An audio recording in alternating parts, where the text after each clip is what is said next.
The 1960s. British lorries ruled the roads. Bedford, Foden, Leyland, ERF, Atkinson. These weren't just trucks. They were legends built by men who understood heavy haulage. But driving them was a different story. No power steering, no synchromesh gearboxes, no second chances. A 12-speed crash box that demanded perfect timing. One wrong move on a hill and you were done. These machines separated real drivers from everyone else. Today, veteran truckers talk about the 60s with a mix of pride and horror. What made these lorries so brutally difficult to drive? And why do the men who mastered them still command respect decades later? This is the story of 10 old-school lorries that tested every driver who sat behind their wheels. Number 10, Bedford TK. Let's start with Britain's workhorse. The Bedford TK launched in 1960 to replace the Bedford S-Type and became the main light truck in the UK through most of the 60s and 70s. It competed directly with the Ford D series for market share.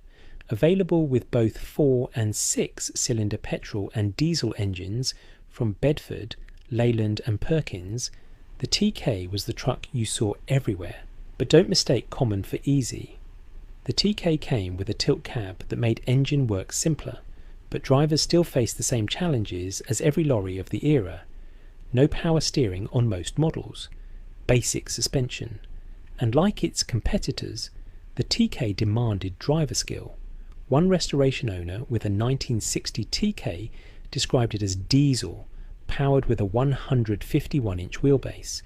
The TK served in many roles, from fire engines to military vehicles to flatbed trucks and tippers. By the time production finally ended, the TK had become one of Britain's most recognised commercial vehicles. Number 9. Leyland Octopus. The Leyland Octopus was a name that commanded respect on British roads. This 8-wheeler could carry serious weight and became what experts called the definitive British 8-wheeler lorry for most of its life. In 1962, Leyland introduced a lighter version called the 240.14R that weighed under 6 tons, 1,500 weight unladen, which was about 10 hundredweight less than earlier Power Plus Octopus models.